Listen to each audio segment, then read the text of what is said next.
We're here again with Crew Directors and Certified Financial Planners Erin and Devon, and we're here today to talk about saving and investment planning.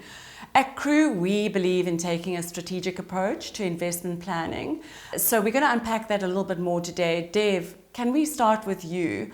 What goes into building an investment plan for a client? Sure, thanks, Sue. So there are quite a few considerations that we need to make when we're building this investment or savings plan. So one of the first considerations we make is the investment time horizon, so how long we have to achieve our goal.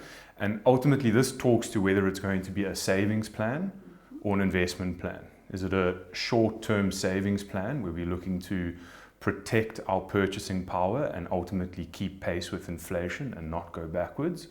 Or if it's a long-term goal and we can ultimately take on market risk to try and grow our purchasing power and ultimately beat inflation.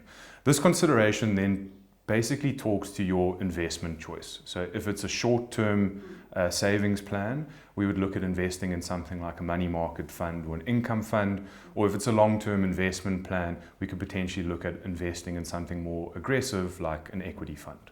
And all investments have different rules relating to the accessibility of those funds. Erin, can you talk us through what should be considered when it comes to accessing your investments?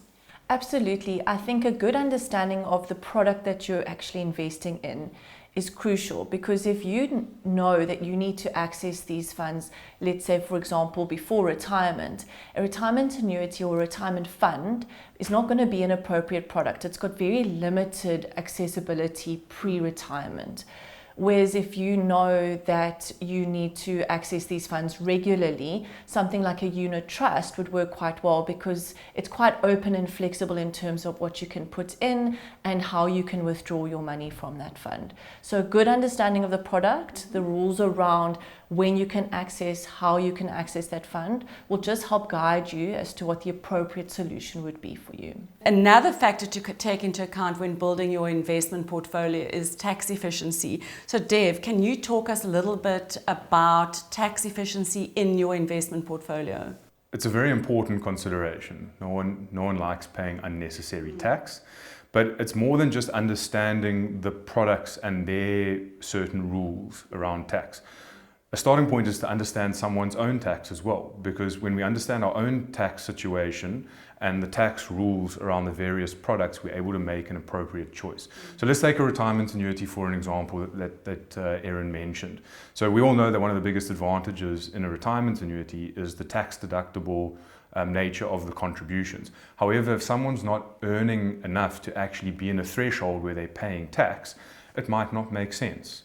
Other factors like understanding your marginal tax rate. So if someone's wanting to save outside of a retirement annuity and they have a high marginal tax rate, you might want to consider using an endowment structure where their product rules are that it's taxed at the service provider's flat tax rate of 30% rather than your own high marginal tax rate. So yeah, it's not just your product rules and their tax, it's understanding yours and how the two work together. Absolutely, it's complex and it's about finding a balancing act. Erin, when it comes to estate planning, obviously we need to look at our investments as part of our overall estate plan. What do we need to know about succession planning for our investments? So different products are regulated by different acts. Again, we're going to use retirement funds as an example, but retirement funds are regulated by the Pension Funds Act.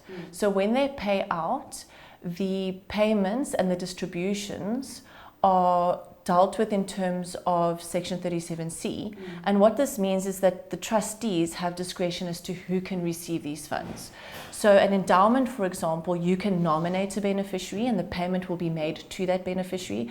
Whereas with a retirement fund, that is up to the trustee's discretion. So it's not always paid to your nominated beneficiary.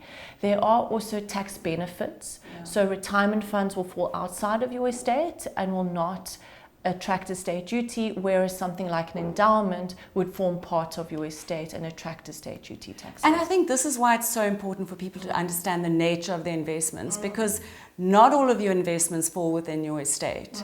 And that's why it's important for people to understand that all investments are different in terms of how they affect your estate planning and your succession plan. Absolutely. Thanks, Erin. Thanks, Dev.